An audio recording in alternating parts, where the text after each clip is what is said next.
প্রথমে একটা বিষয় সেটা হলো যে আমি একটু মাফ চেয়ে নিচ্ছি আপনাদের কাছে। এই আলোচনার টপিকের মধ্যে এআই লেখা আছে, বাট আমি আসলে এআই নিয়ে আলোচনা করব না। এআইটা লেখা হয়েছে আপনাদের মানে মার্কেট ধরার জন্য। এআই এর প্রতি সবার অনেক আগ্রহ, এআই নিয়ে এখন অনেক হাইপ, $1 ট্রিলিয়ন ইন্ডাস্ট্রি, কর্মক্ষেত্রে এআই এর কথা সবাই বলে। তো এটা আশা করা যায় যে এআই শুনলে মানুষজন আসবে। ট্রান্সহিউম্যানিজম যেটা, এটা শুনে আসলে পরিচিত মনে হয় না। তো বাট আমার অ্যাকচুয়াল পিএইচডি থিসিস যেটা আমি করতেছি এটা হলো ট্রান্সহিউম্যানিজম নিয়ে। ট্রান্সহিউম্যানিজম কী সেটা নিয়ে আমি আলোচনা করব। এটার ভেতরে এআই এর আলোচনা আছে, এটার সাথে AI linked, but AI itself is very মানে অনেক ডাইভার্স একটা টপিক, এটা নিয়ে অনেক আলোচনার বিষয় আছে। তো সেটা আসলে আমি ধরতেছি না, তো এই জন্য আমি আসলে মাফ চাচ্ছি। আমার সুপারভাইজার আমাকে জোর করে আমার পিএইচডির মধ্যে এআই নিয়ে একটা চ্যাপ্টার অ্যাড করাইছে। আমি অনেক চেষ্টা করছি ওটা না করার, বাট ওটা আমার করতেই হয়েছে। তো আজকে যেহেতু এখানে আমার সুযোগ আছে, কোনো সুপারভাইজার নাই, তো আমি এই জন্য এআই নিয়ে খুব একটা আলোচনা করবো না। এটা আর কি একটা বিষয়। আরেকটা ব্যাপার হলো যে আলোচনাটা আসলে কী রকমের। যেমন ধরেন ফেসবুকে আপনারা এরকম একটা আলোচনা দেখবেন যে এআই হলো দাজ্জাল, এরকম একটা আলোচনা আপনারা দেখছেন, রাইট? এই টাইপের কোনো আলোচনা আমি আজকে করতেছি না, 1 নাম্বার। 2 নাম্বার, এআই ব্যবহার করা হালাল না হারাম, ট্রান্সহিউম্যানিজম হালাল না হারাম, বা এই টাইপের অনেক আলোচনা আছে, এটা কি জায়েজ না না জায়েজ, এই ধরনের কোনো আলাপও আমি করতেছি না। এই আলাপগুলো দরকার আছে, বাট এগুলো অবশ্যই যারা উলামায়ে কেরাম তারা করবেন, এটা আমার করার জায়গা না। আমার আলোচনাটা কী নিয়ে? আমার আলোচনাটা প্রথমে হলো যে ট্রান্সহিউম্যানিজম জিনিসটা আসলে কি, আর তার চেয়ে বড় কথা হলো এটার সাথে আধুনিকতার সম্পর্কটা কি, এটার সাথে আধুনিক পশ্চিমা যে সভ্যতা সেটার সম্পর্কটা কি। মূলত আমার ইচ্ছা ছিল আধুনিক পশ্চিমা সভ্যতার একটা ক্রিটিক করা, কিন্তু এটা আসলে পিএইচডি টপিক হিসেবে ভালো না। পিএইচডি টপিকে আপনার স্পেসিফিক করতে হয়, রাইট? একটা প্রবলেম স্টেটমেন্ট আনতে হয়, রিসার্চ কোয়েশ্চেন আনতে হয়, এগুলো আপনারা দেখবেন ইনশাল্লাহ, আপনারা অনেকেই করবেন। তো ওই জায়গাতে আমি চাচ্ছিলাম আধুনিকতার ক্রিটিক করতে, কিন্তু এটা সরাসরি করাটা জটিল ছিল। এই জন্য আমি যেটা করছি সেটা হলো ট্রান্সহিউম্যানিজমের যে আলোচনা সেটার মাধ্যমে আধুনিকতার ক্রিটিক করা। সো এই জন্য আমি যেটা করবো সেটা হলো ট্রান্সহিউম্যানিজম আসলে কি, এবং এটার সাথে আধুনিকতার সম্পর্কটা কী, এবং ইসলামের জায়গা থেকে আমরা ব্যাপারগুলোকে কীভাবে দেখি, এটা নিয়ে একটা আলোচনা। আমার ব্যাপারে একটা বিষয় বলি, সেটা হলো যে আমার ঢাকা ইউনিভার্সিটিতে ইকোনমিক্স 88 ব্যাচ। সো আমাদের ক্লাস শুরু হয়েছিল 2009-এ, যদিও 8-এ শুরু হবার কথা, কিছু হাইকোর্টের একটা রায়ের কারণে এটা পেছায় 2009-এ শুরু হয়েছিল। আমার সর্বশেষ ইউনিভার্সিটিতে স্টুডেন্ট হিসেবে আসা 14 সালে, আমাদের মাস্টার্সের সময়। এরপর একটু গ্যাপ ছিল, তারপর আমি মাস্টার্স করি মালয়েশিয়াতে, সেটা হলো ইসলামিক ব্যাংকিং এবং ফাইন্যান্সে। তো পিএইচডিটা আসলে এইদিকে করার কথা, ইকোনমিক্স এবং ইসলামিক ব্যাংকিং এবং ফাইন্যান্স, বাট আমি দেখলাম যে আমার কাছে কোনোটাই খুব একটা ভালো লাগতেছে না। পিএইচডি মানে হলো যে 4 বছর, অ্যাটলিস্ট 4 বছর একটা জিনিস নিয়ে পড়ে থাকা, 4 বছর ধরে একটা বিশাল বইয়ের মতো লেখা। এখন এটা যদি এমন কিছু নিয়ে লিখতে হয় যেটা ভালো লাগতেছে না, এটা আসলে খুব কষ্টকর। আর আমার আসলে ছোটোকাল থেকে এটা প্রবলেম হয় যে যেটা ভালো লাগতেছে না এটা করতে খুব কষ্ট আর কি। আমি বায়োলজি নেই ক্লাস 8-এ উঠে, 9-এ, রাইট, 9-এ বায়োলজি নেই কারণ আমি ছবি আঁকতে পারি না, এরকম আর কি। মুখস্থ করতে ভালো লাগে না, ছবি আঁকতে পারি না, তাই বায়োলজি নিব না, এরকম। কম্পিউটার সায়েন্স নিয়েছিলাম তখন। তো ওই জন্য আমার কাছে মনে হচ্ছে যে আসলে ইসলামিক ব্যাংকিং অ্যান্ড ফাইন্যান্স নিয়ে করা বা ইকোনমিক্সের চাইতে এমন কিছু নিয়ে করি যেটা আমার আগ্রহ আছে। তা আমার এই জায়গাটায় আগ্রহ আছে যে পশ্চিমা সভ্যতার বা আধুনিকতার ক্রিটিক।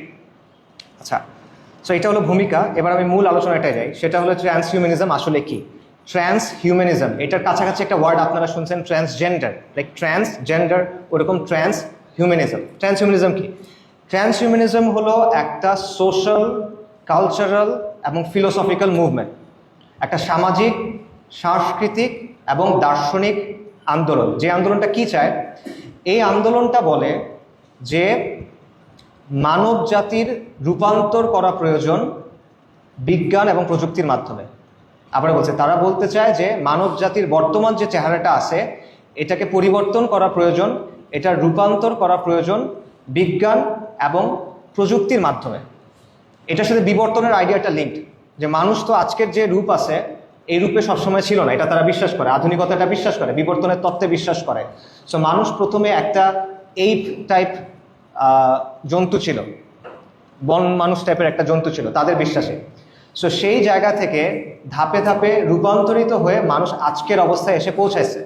কিন্তু এই প্রক্রিয়াটা অনেক স্লো, এবং এই প্রক্রিয়াটা প্রকৃতির খামখেয়ালিপনা অনুযায়ী চলছে।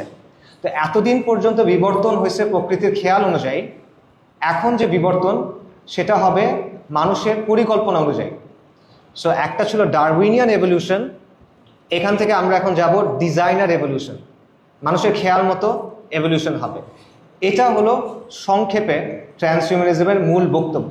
মানুষের বর্তমান যে রূপ, এটাকে রূপান্তরিত করতে হবে বিজ্ঞান এবং প্রযুক্তির মাধ্যমে। এটা কেন করতে হবে, এটার মাধ্যমে আমরা কি অর্জন করব? প্রথম কথা হলো যে মানুষের শরীর এবং মানুষের যে মন, এটার কিছু সীমাবদ্ধতা আছে। আমরা বৃদ্ধ হই, আমরা মারা যাই, আমাদের চিন্তা সবসময় প্রপারলি কাজ করে না, রাইট? আপনারা পরীক্ষার আগে এটা বোঝেন যে আমাদের মেমোরি ভালো মতো কাজ করে না, কারেক্ট? সো এখানে আমাদের কিছু লিমিটেশন আছে। এই লিমিটেশনগুলো আমরা অতিক্রম করতে পারবো বিজ্ঞান এবং প্রযুক্তির মাধ্যমে, আমরা যদি মানুষকে পরিবর্তন করি। প্রথম কারণ। দ্বিতীয় কারণ হলো মানুষের সক্ষমতাগুলো বাড়ায় তোলা। যেমন ধরেন ট্রান্সহিউম্যানিজম 3টা জিনিসের কথা বলে, 3টা এস বলে: সুপার ইন্টেলিজেন্স, অতি মানবীয় বুদ্ধিমত্তা; সুপার হ্যাপিনেস, অতি মানবীয় আনন্দ; এবং সুপার নলেজ, সুপার লঞ্জিভিটি, মানে জীবনের লাইফ স্প্যানটা অনেক লম্বা হওয়া। এখন অ্যাভারেজে আমরা বেঁচে থাকি 60 বছরের মতো, এটা অনেক গুণ বাড়ায় তোলা। ঠিক আছে, এই জিনিসটা তারা চায়। ট্রান্সহিউম্যানিজমের কিছু পার্টিকুলার থিমস আছে যে তারা কি করতে চায়। যেমন ধরেন একটা হলো ডিজাইনার বেবি। ডিজাইনার বেবি কি? মনে করেন একটা শিশু জন্ম হওয়ার আগে জেনেটিক ইঞ্জিনিয়ারিংয়ের মাধ্যমে আমরা তার ডিএনএতে কিছু পরিবর্তন করব, যার ফলে সুনির্দিষ্ট কিছু বৈশিষ্ট্য তার মধ্যে থাকবে এবং সুনির্দিষ্ট কিছু বৈশিষ্ট্য আমি বাদ দিব। কি বাদ দিব? মনে করেন ওই বাচ্চার ফ্যামিলিতে হাঁপানির প্রবণতা আছে। হাঁপানি একটা মানে প্রজন্মগত অসুস্থতা, রাইট? আপনারা জানেন। বা এরকম ব্লাড ডিজিজ থাকে, বেটা থ্যালাসেমিয়া, এটা কিন্তু এই হয়, কনজেনিটাল হইতে পারে, জন্মগত রোগ হইতে পারে। সো আমরা ডিএনএ থেকে এটা চেঞ্জ করে দিলাম। আর আমরা ভালো কি অ্যাড করতে পারি? ধরেন তার চোখের রং, তার হাইট, তার আইকিউ, রাইট? এই জিনিসপত্রগুলো আমরা এডিট করতে পারি। সো এটা হলো আইডিয়াটা, ডিজাইনার বেবিস। একটা বাচ্চা ভ্রূণ থাকা অবস্থাতেই, এমব্রায়োনিক অবস্থাতেই তাকে পরিবর্তন করা হবে। এটা 1 নাম্বার। 2 নাম্বার, সাইবর্গাইজেশন। আপনারা যারা ছোটকালে কার্টুন দেখছেন বা কমিক্স পড়ছেন বা সাইফাই বই পড়ছেন, সায়েন্স ফিকশন, তারা সাইবর্গ নামে একটা জিনিসের কথা পড়ছেন, যেটা হলো মানুষের ব্রেইনের সাথে কম্পিউটারের ইন্টারফেস করা, কম্পিউটার এবং ব্রেইনকে একসাথে যুক্ত করা। এটা করলে কি হবে? আমাদের ব্রেইনের যে লিমিটেশনগুলো আছে সেগুলোকে আমরা অতিক্রম করতে পারবো কম্পিউটারের ক্যাপাসিটি ইউজ করে। এটা হলো সাইবর্গাইজেশন। এগুলো নিয়ে বিস্তারিত পরে আলোচনা করতেছি। আরেকটা আইডিয়া আছে যেটা খুব র্যাডিক্যাল একটা আইডিয়া, এটা হলো মাইন্ড আপলোডিং। আইডিয়াটা হলো এটা যে মানুষের যে মন, ট্রান্সহিউম্যানিস্টরা বিশ্বাস করে, এটা আধুনিক বিশ্বে অনেকেই বিশ্বাস করে, এটা যে মানুষের সত্তাটা হলো আসলে তার মস্তিষ্কে। মানে মানুষ বলতে কি, আপনি জিনিসটা আসলে কি, আপনার সত্তাটা কি, এটা আসলে আপনার মাথায় আছে। আর আপনার মাথা হলো মূলত আপনার মেমোরিটা, মাথা হলো মূলত ডাটা, রাইট? সো আমি যদি পুরো মাথাটা স্ক্যান করতে পারি এবং আমি যদি খুব ডিটেইল একটা স্ক্যান করতে পারি এবং এটা যদি একটা কপি আমি কোনো কম্পিউটারে বা ক্লাউডে রাখতে পারি, তাহলে বেসিক্যালি ওই মানুষটাকে ক্যাপচার করতে পারছি। এবং পরবর্তীতে আপনার শরীর হয়তো বা নষ্ট হয়ে গেল, কিন্তু সেটা যদি আমরা সিনথেটিক কোনো বডি তৈরি করি, কৃত্রিম প্রোটিন কিন্তু এখন তৈরি করা হয়, আপনারা জানেন সিনথেটিক প্রোটিন এখন তৈরি করা হচ্ছে। মনে করেন কৃত্রিম কোনো বডি যদি তৈরি করা হয়, সেই বডিতে যদি ওই আপনার ব্রেইনের যে স্ক্যান করা হয়েছে সেটা যদি আমরা ওখানে নামাতে পারি, তাহলে বেসিক্যালি আপনি নতুন একটা বডি পাচ্ছেন এবং এইভাবে আপনি অনন্তকাল বেঁচে থাকতে পারবেন। এটা তারা বলে। 5 নম্বর একটা আইডিয়া আছে, এটা এআই এর সাথে যুক্ত। এটা হলো টেকনোলজিক্যাল সিঙ্গুলারিটি। সো আপনারা যারা ফিজিক্সের স্টুডেন্ট আছেন তারা সিঙ্গুলারিটির কথা জানেন। সিঙ্গুলারিটি হলো বেসিক্যালি ওই পয়েন্টটা যেখানে গিয়ে কোনো ম্যাথমেটিক্যাল মডেল আর কাজ করে না। সো মনে করেন একটা ব্ল্যাক হোলের যে সেন্টার, রাইট, এটা সিঙ্গুলারিটি, এরপরে আর হিসাব করার কোনো সুযোগ নাই। অথবা বিগ ব্যাং এর সময় যে মুহূর্তটা থিওরিটিক্যালি বলা হয় যে এই মুহূর্তটাতে গিয়ে আমাদের সব ম্যাথমেটিক্যাল যে মডেল আছে, আমাদের যে তত্ত্ব আছে, এটা ব্রেকডাউন করে। এটা ফিজিক্সের আইডিয়া।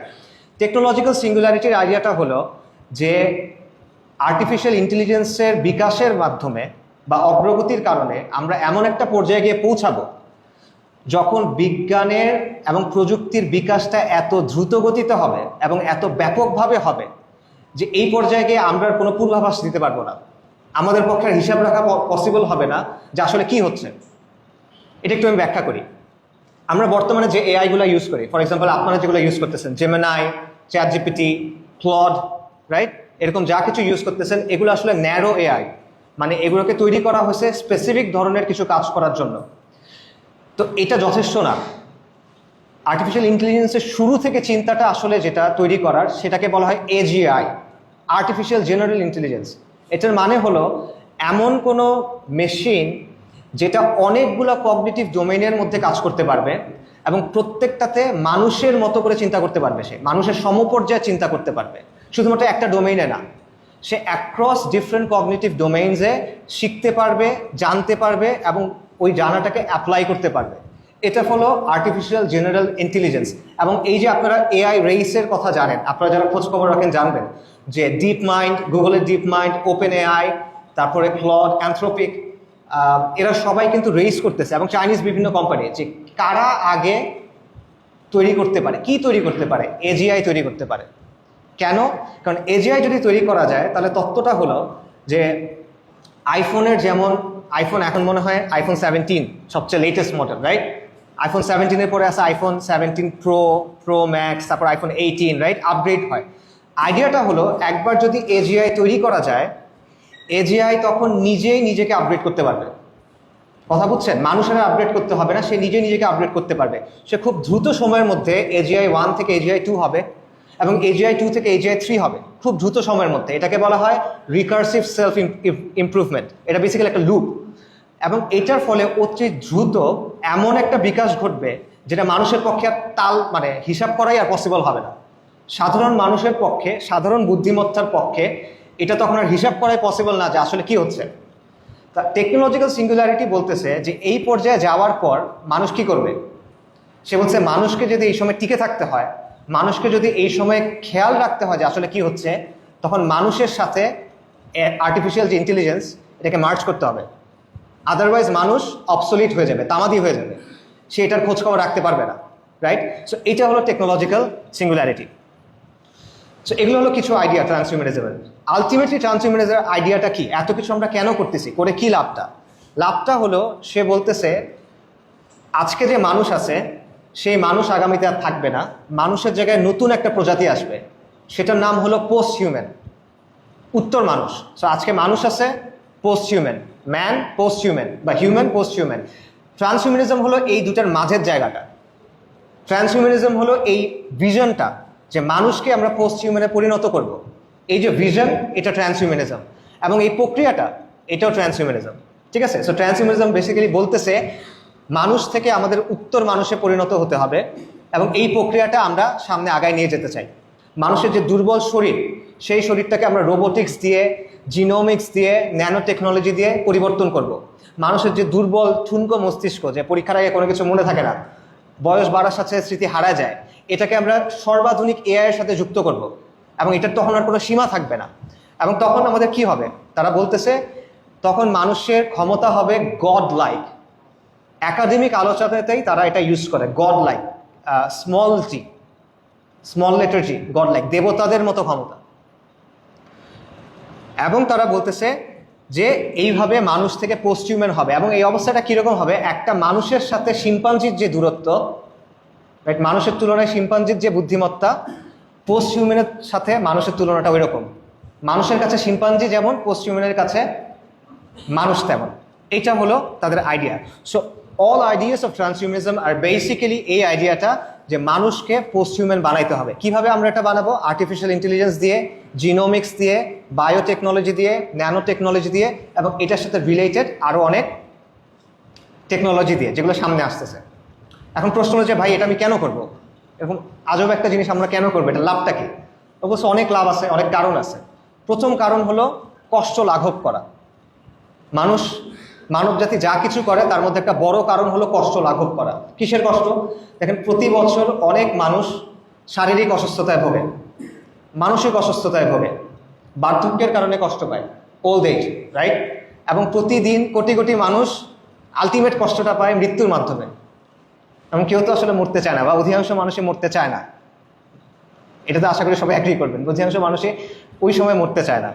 তো সেটা বলতেছে, তো আমরা যদি সায়েন্স এবং টেকনোলজির মাধ্যমে এগুলো চেঞ্জ করতে পারি, আমরা যদি সায়েন্স এবং টেকনোলজির মাধ্যমে অসুখগুলো দূর করতে পারি, আমরা যদি সায়েন্স এবং টেকনোলজির মাধ্যমে বার্ধক্য দূর করতে পারি, এবং আমরা যদি সায়েন্স এবং টেকনোলজির মাধ্যমে মৃত্যুকেও দূর করতে পারি, তাহলে এখানে সমস্যা কি?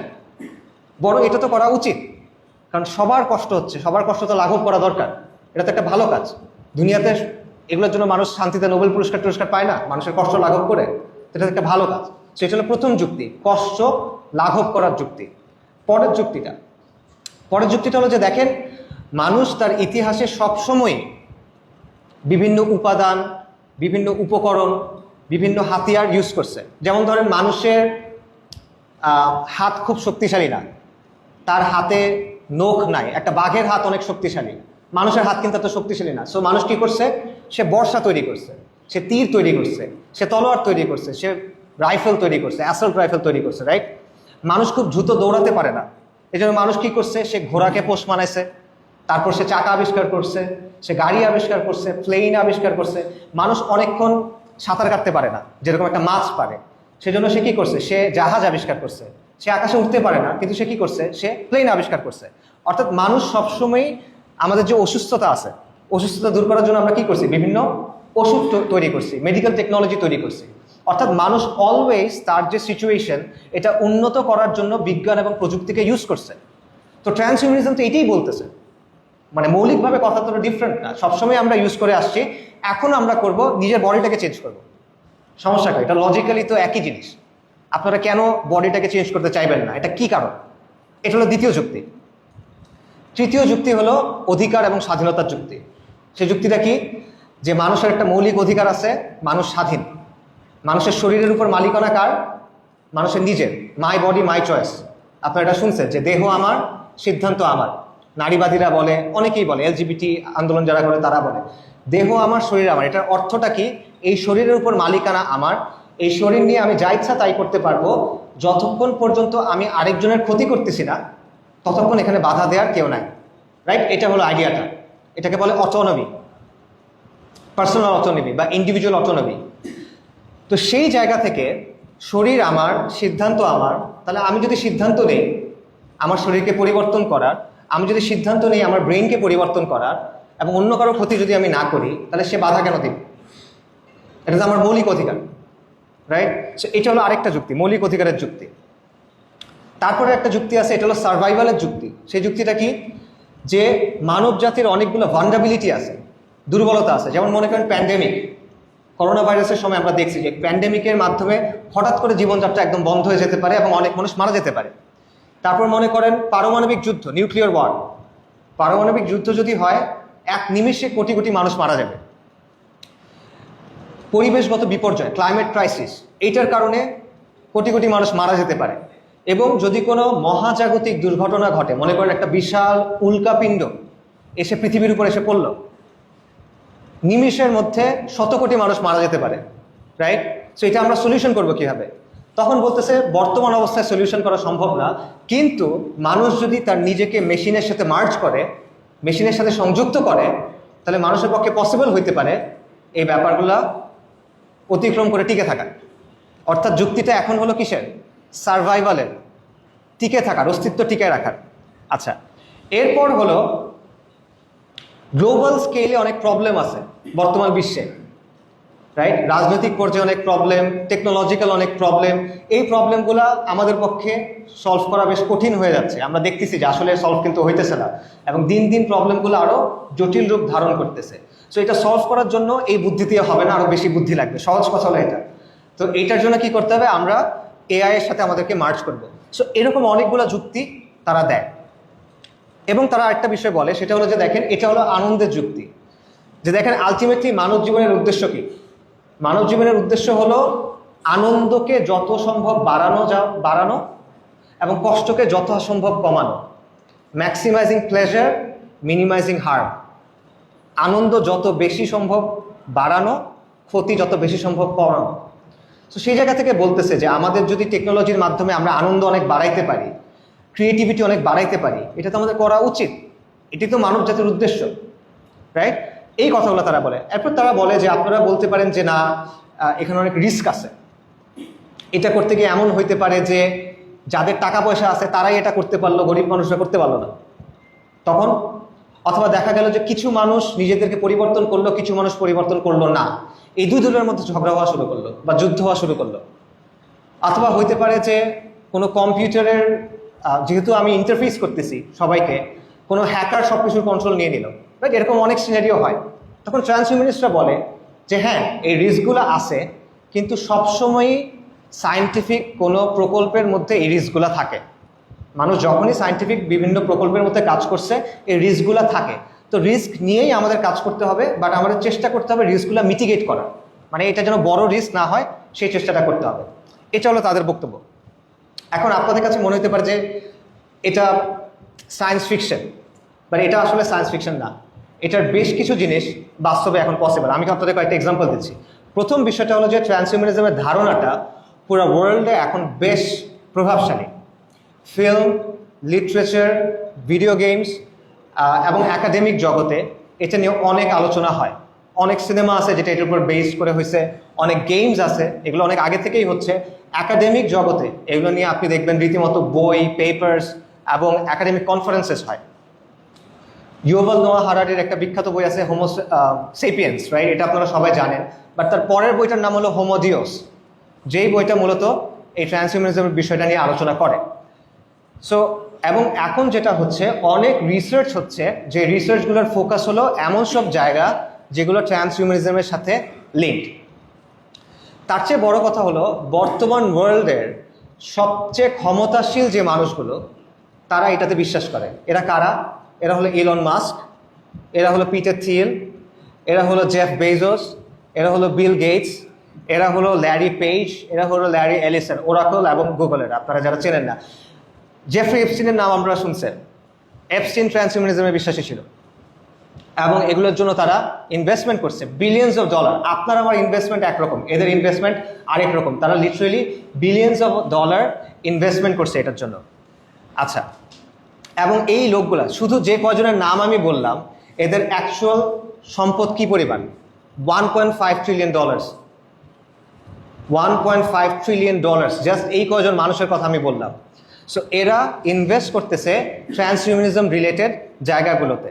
এদের ক্যাপিটাল আছে এবং এদের ওই পাওয়ারটা আছে, এরা গভর্নমেন্টের সিদ্ধান্তগুলোকেও কিন্তু প্রভাবিত করতে পারে। অ্যাকচুয়াল টেকনোলজি দেখেন, আপনারা যারা বায়োলজি রিলেটেড সাবজেক্টে পড়েন, ইভেন এগ্রিকালচারেও পড়েন, তারা একটা টেকনোলজির নাম জানবেন। এটার নাম হলো CRISPR-Cas, CRISPR-Cas, CRISPR-Cas। CRISPR-Cas একটা জেনেটিক ইঞ্জিনিয়ারিংয়ের টেকনোলজি এবং এটা বাস্তবে ইউজ করা হয়েছে। 2018 সালে চীনের একজন বিজ্ঞানী, সে দুটা বাচ্চার জিন এডিটিং করছে, দুটো যমজ বোন। কেন করছে? সে জেনেটিক ইঞ্জিনিয়ারিং করে তাদেরকে একটা রোগের ব্যাপারে ইমিউন করে দিছে।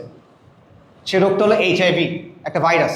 HIV আপনারা সবাই জানেন, রাইট? যেটা থেকে এইডস হয়। ওই বাচ্চাদের বাবা HIV পজিটিভ ছিল, মা HIV নেগেটিভ ছিল। IVF হয়েছে, ইনভিট্রো ফার্টিলাইজেশন, আপনারা এটা জানার কথা। এমব্রায়ো অবস্থাতে সে জিন এডিট করছে যাতে এই বাচ্চারা যখন জন্মাবে তারা HIV রেজিস্ট্যান্ট হবে। এটা তখন করা হয়েছিল 2018 সালে। এটা নিয়ে তখন অনেক কন্ট্রোভার্সি হয়েছে। বাট বর্তমানে এটা রেগুলেশন হিসেবে আনা হয়েছে। যেমন কিছু জেনেটিক ওষুধ আছে, সিকল সেল ডিজিজ আপনারা জানবেন অনেকে, বেটা থ্যালাসেমিয়া। এই ওষুধগুলোকে জিন এডিটিংয়ের মাধ্যমে ভ্রূণ অবস্থাতেই পরিবর্তন করে ফেলা হচ্ছে, মানে তাদের জন্য এই ওষুধগুলো না হয়। অর্থাৎ এই টেকনোলজি অলরেডি কি থিওরিটিক্যালি অ্যাভেলেবল, যার মাধ্যমে আমি ডিজাইনার বেবি তৈরি করতে পারবো। এটা হলো মেডিকেল অ্যাসপেক্ট, সবসময় এটা মাথায় রাখবেন। একটা হলো মেডিকেল অ্যাসপেক্ট, কিন্তু মেডিকেল অ্যাসপেক্টটাকে খুব ইজিলি এনহ্যান্সমেন্টের দিকে নেওয়া যায়। যেমন আমি উদাহরণ দিচ্ছি, ধরেন কেউ সড়ক দুর্ঘটনা হলো, তার মুখের একদিক নষ্ট হয়ে গেল, তো মেডিকেলি এটা ঠিক করার জন্য আমরা কিছু কাজ করতে পারি। কিন্তু ওই একই টেকনোলজি দিয়ে যার মুখে কিছু হয় নাই, কিন্তু সে যার মুখটা সুন্দর করতে চায় আরও, আপনি কিন্তু সেটাও করতে পারবেন। সো একটা হলো কারেকশন, একটা হলো কসমেটিক, কিন্তু জিনিসটা কিন্তু সেম, রাইট? সো যেই টেকনোলজি দিয়ে আমি জিন এডিট করে একটা মানুষকে কোনো রোগের থেকে বাঁচাবো, সেই একই টেকনোলজি দিয়ে আমি তাকে এনহ্যান্সও করতে পারবো। সো এই টেকনোলজি আছে। ব্রেইন কম্পিউটার ইন্টারফেস, যেটা আপনারা অনেকে একটা প্রোগ্রামের কোম্পানির নাম শোনার কথা, এটা হলো নিউরালিঙ্ক, ইলন মাস্কের নিউরালিঙ্ক। নিউরালিঙ্ক যে কাজটা করছে, যে তারা ব্রেইন কম্পিউটার ইন্টারফেস বর্তমানে ইউজ করতেছে। 2024 সালে একজন রোগী, সে প্যারালাইজড, তার মাথায় একটা কয়েনের সাইজের চিপ বসানো হয়েছে এবং এই চিপটা দিয়ে সে কী করতেছে, তার বডি প্যারালাইজ, কিন্তু সে জাস্ট তার মনকে ইউজ করে ইন্টারনেট ব্রাউজ করতে পারে, সে একটা মাউসের কার্সার সরাইতে পারে, মানে সে চিন্তা করতেছে কার্সারটা ডান দিকে যাবে বা বাম দিকে যাবে, উপরে যাবে নিচে যাবে, এবং সেটা সরতেছে, এবং সে গেম খেলতে পারতেছে।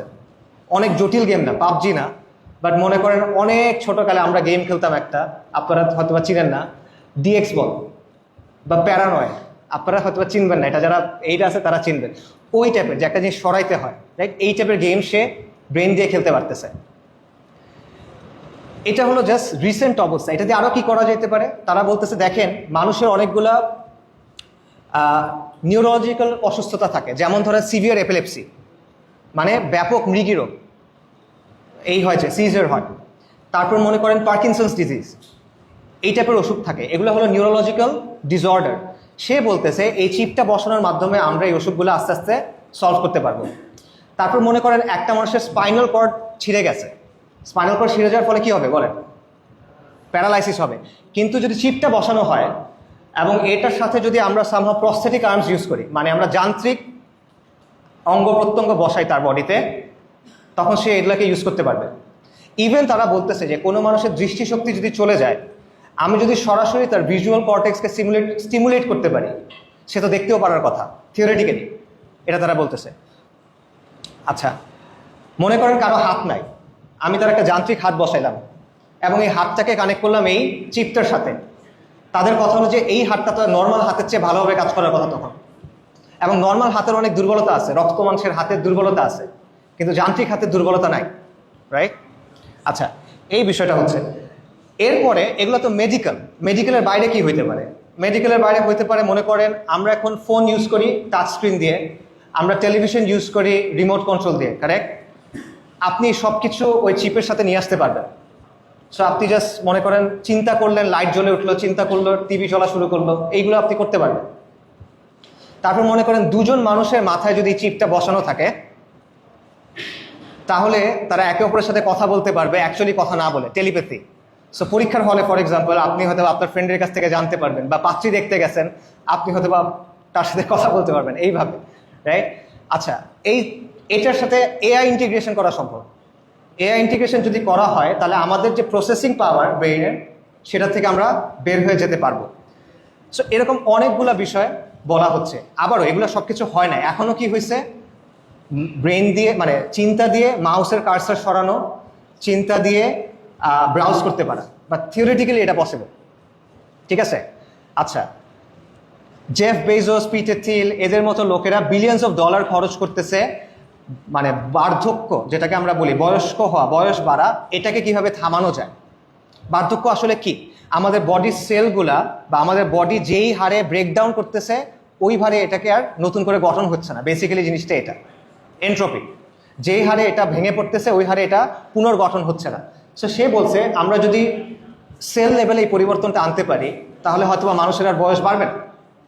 এবং এটা নিয়ে একটা বিখ্যাত প্রতিষ্ঠান আছে আলতোস ল্যাব, তারা বিলিয়নস অফ ডলার্স টাকা নিয়ে এটা গবেষণা করতেছে, এবং তারা বলতেছে যে অ্যাটলিস্ট এর ক্ষেত্রে, ইঁদুরের ক্ষেত্রে বয়স্ক হওয়ার কারণে ইঁদুরের একটা জিনিস হয় যে সে তার চোখে দেখে না, এটা তারা রিভার্স করতে পারছে, এটা তারা ফিরায় আনতে পারছে।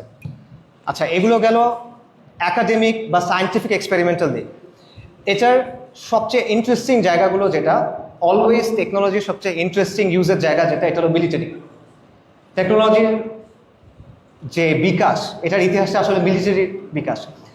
সো মিলিটারি ক্ষেত্রে এটা কীভাবে ইউজ করা যায়, মনে করেন আমি একটা এলিট স্কোয়াড অফ সৈন্য বানাইলাম, যাদের সবার মাথায় চিপ বসানো, এবং সবাই ড্রোন সোয়ার্ম কন্ট্রোল করতে পারে। ড্রোন সোয়ার্ম বুঝছেন? একটা ড্রোন না, লাইক অনেকগুলো ড্রোন যেগুলো সব একসাথে মুভ করে। আপনারা এটা ইউটিউবে গিয়ে খুঁজতে পারবেন, চাইনিজরা এটা খুব ভালো মতো ডেভেলপ করছে।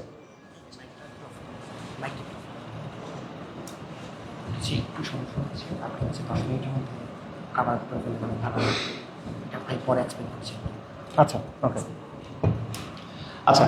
সো এইটা হলো এই ধরনের মিলিটারি ক্ষেত্রেও এই অ্যাপ্লিকেশনগুলো নিয়ে আলোচনা হচ্ছে। সো এটা হলো ট্রান্সহিউম্যানিজমের যে চিন্তাগুলো আছে, যে ভিশনটা আছে, সেই ভিশনটার একটা সংক্ষিপ্ত আলোচনা। এখন এটার একটা হিস্ট্রি আছে, এটার হিস্ট্রি নিয়ে আলোচনা করার কথা ছিল, বাট আমাদের একটু দ্রুত শেষ করতে হবে। সো আমি যে জিনিসটা করব সেটা হলো এটার সাথে আধুনিকতার সম্পর্কটা কোথায় সেটা নিয়ে একটু আলোচনা করব।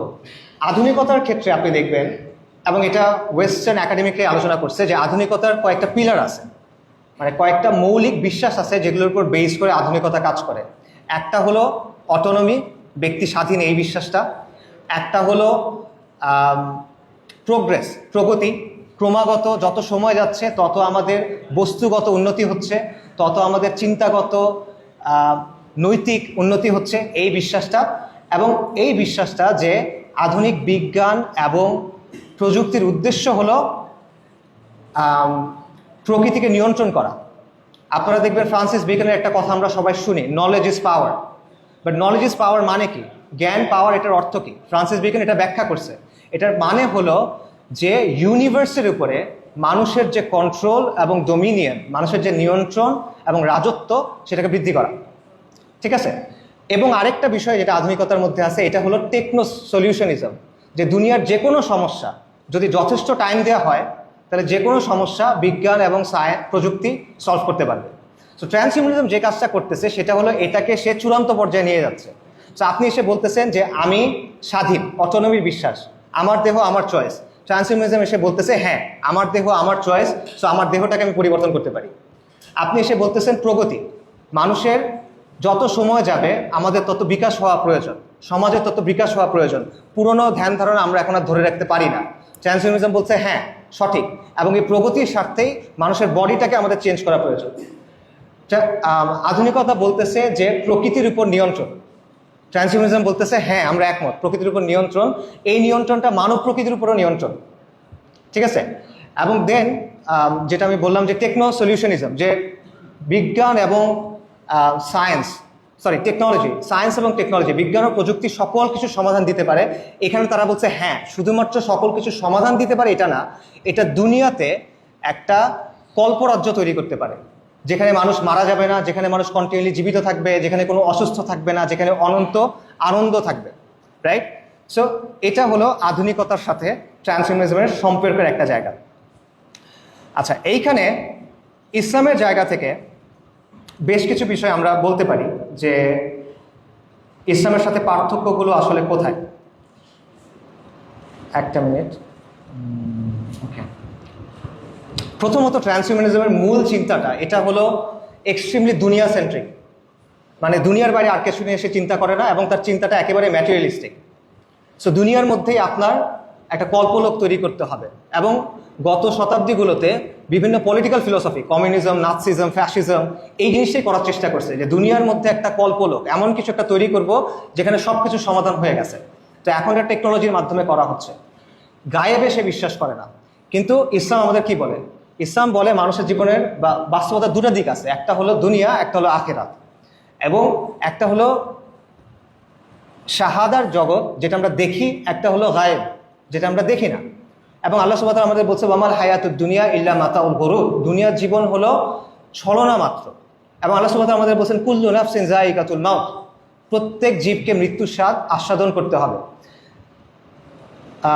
জ্ঞানের ক্ষেত্রে ট্রান্সহিউম্যানিস্টরা মনে করে এটা আধুনিকতার চিন্তা, যে শুধুমাত্র ম্যাটেরিয়াল জ্ঞান গ্রহণযোগ্য, শুধুমাত্র যৌক্তিক জ্ঞান গ্রহণযোগ্য। ইসলাম বলে হ্যাঁ, মানুষের যুক্তিতর্ক থেকে যে জ্ঞান আছে এটা গ্রহণযোগ্য, বাট এটাকে আমরা ওয়াহির আলোকে গ্রহণ করতে হবে।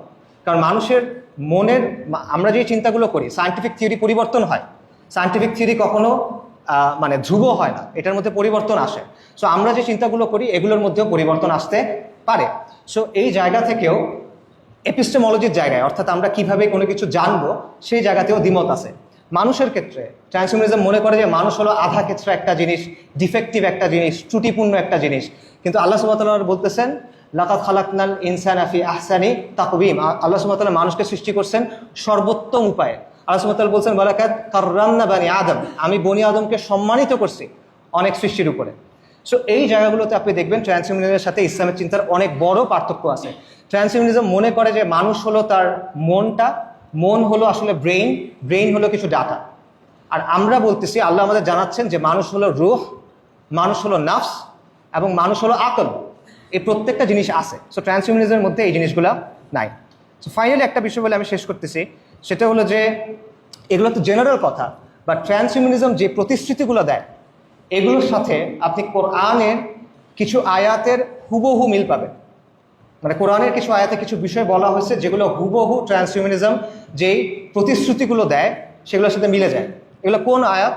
এগুলো হলো ওই আয়াত যেই আয়াতে আল্লাহ আজ্জা ওয়া জাল আমাদের জানাচ্ছেন যে ইবলিস কিভাবে আদম আলাইহিস সালামকে বিভ্রান্ত করছিল।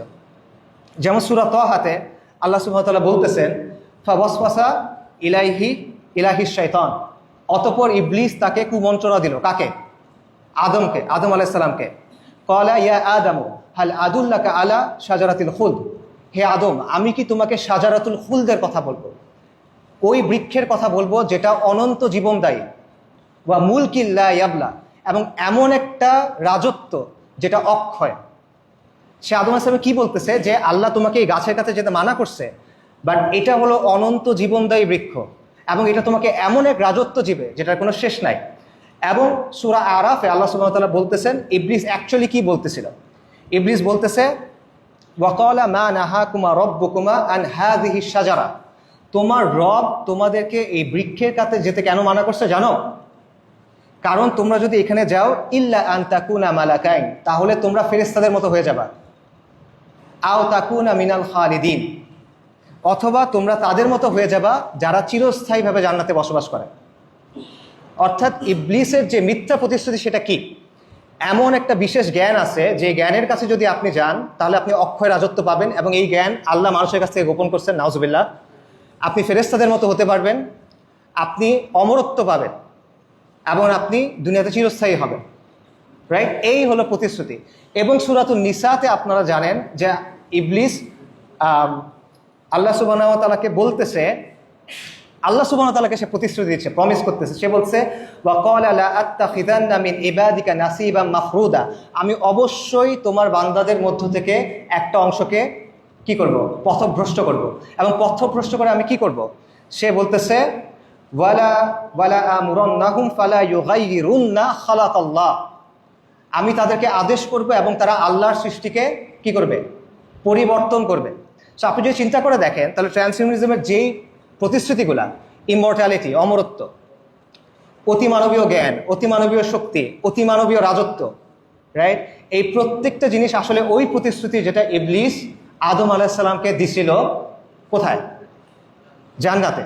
এবং যুগে যুগে আপনি যদি দেখেন, এখানে আমি শেষ করছি, যুগে যুগে আপনি যদি দেখেন যে যুগে যুগে যত সিক্রেট সোসাইটিস আছে বা Rosicrucians, Illuminati, Freemason, mystery religions of Babylon, এই সব কিছু যদি আপনি দেখেন এগুলোর সব কিছুর মূলে এই একটা কথা, সেটা হলো যে ইবলিস আসলে মানুষের ভালো চাইছিল, আল্লাহ একটা জিনিস মানুষের কাছে গোপন করছিল, সেই জিনিসটা নাউজুবিল্লাহ সেটা সে আদম আলাইহিস সালামকে জানায় দিছে, এবং এটার মাধ্যমে মানুষ অক্ষয় জীবন পাবে, এটার মাধ্যমে মানুষ ফেরেশতাদের মতো হয়ে যাবে, এবং এটার মাধ্যমে মানুষ অক্ষয় একটা রাজত্ব পাবে। তো সেই জায়গা থেকে ট্রান্সহিউম্যানিজম হলো ওই আইডিওলজিটা যেটা আধুনিক টেকনো সায়েন্টিফিক ভাবে এই একই স্বপ্নগুলো নিয়ে আসছে। আমি বলতেছি না যে ট্রান্সহিউম্যানিজম শয়তান চালাচ্ছে, এটা আমার কথা না। এটা বললাম না যে আসিফ আদনান বলছে যে এআই শয়তান চালায়, এটা আমি বলতেছি না। আমি বলতেছি এই স্বপ্নটা সেম। মধ্যযুগে মানুষ মনে করতো আলকেমি, আপনারা আলকেমির কথা শুনছেন, যে পরশ পাথর নামে একটা জিনিস আছে, যে কোনো মেটালের সাথে যদি লাগানো হয় সেটা স্বর্ণ হয়ে যাবে। এবং এলিক্সির অফ লাইফ নামে একটা জিনিস আছে যেটা পরশ পাথর থেকে তৈরি করা যায়, এটা যদি কেউ খায় সে অমরত্ব পাবে। সো মধ্যযুগে এই চিন্তাটা ছিল আমি অমরত্ব পাবো, আমি অনেক সম্পদশালী হব, আমি অনেক শক্তিশালী হব। কিভাবে? আলকেমির মাধ্যমে, জাদুর মাধ্যমে। আর এখন চিন্তাটা হলো আমি অমরত্ব পাবো, আমি অনেক শক্তিশালী হব, আমার অনেক জ্ঞান হবে। কিভাবে? বিজ্ঞান এবং প্রযুক্তির মাধ্যমে। ইম্পালসটা সেম, বাট এর প্রেজেন্টেশনটা ডিফারেন্ট। যাই হোক, আমার আরও অনেক কিছু বলা ছিল, বাট আমাকে বলা হয়েছে যে আলোচনাটা এখন শেষ করতে হবে। সো আমি এখানে আলোচনা শেষ করতেছি। সুবহানাকা আল্লাহুম্মা ওয়া বিহামদিকা আশহাদু আল্লা ইলাহা ইল্লা আনতা আস্তাগফিরুকা ওয়া আতুবু ইলাইক। আসসালামু আলাইকুম ওয়া রাহমাতুল্লাহ।